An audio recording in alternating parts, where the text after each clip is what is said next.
Okay guys, I am back with my Camaro Z28 today. Just want to do a little bit of an update of what's been going on with the car because I haven't posted anything in a while.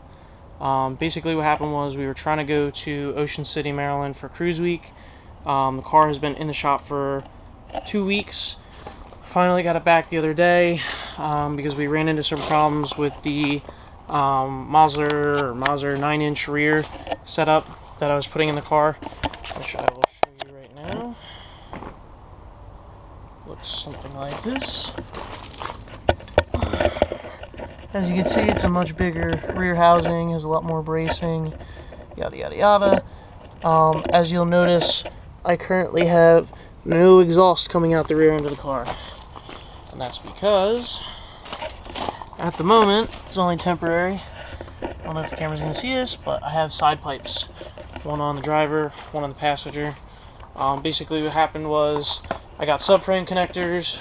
That way the car would be able to run the 9-inch rear in the rear end. And basically what happened was, subframe connectors got in the way of the SLP loudmouth 1 exhaust.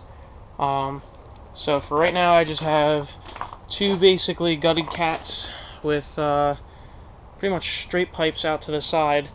And spoiler alert, it is absolutely horrible to drive. It's loud as hell. And I can't wait to get the exhaust hooked back up. I have to go to Mufflex and have them do a custom Y pipe. But also, another little thing about the rear is, as you'll see, I have Wildwood brakes in the back. They run a special line, so that was a pain in the butt. I have to get different brake lines to get hooked up.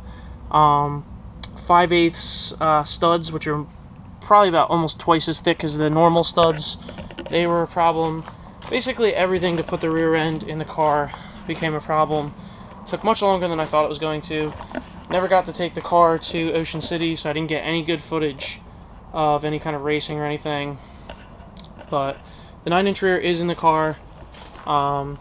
It's awesome. It hooked really good. It's obviously not good around turns because there's a spool setup in the back, which basically means the rear diff is practically welded from the factory, basically.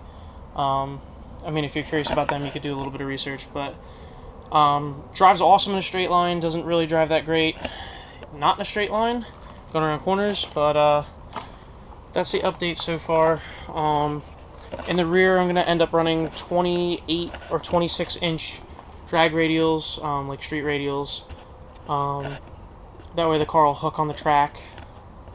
I'm going to get different rims from Jegs.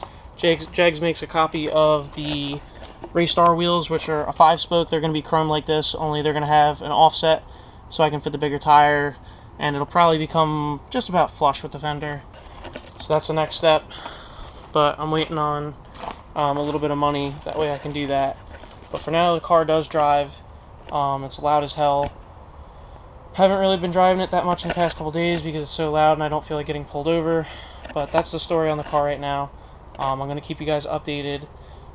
As soon as I get the wheels and tires, I'm actually going to go to the drag strip. But for now, I'm just kind of putzing around with the car on the streets when I have to. And the car's unlocked. You'll notice I have a little note on the e-brake because I have no e-brake.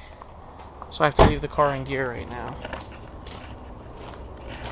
But like I said, that's the update on the car. That's what's going on with it. You can check out some of my footage from Ocean City. I basically just have one video right now of a Camaro doing a power slide, but hopefully in the fall the car will be all put together and I'll be going to Endless Summer Cruise. So stay updated, guys, or stay tuned. I'll keep you updated. A review is coming. I know I've been promising it, but it is coming.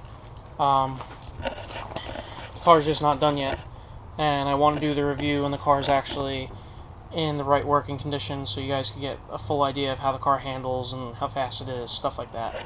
So stay tuned, guys.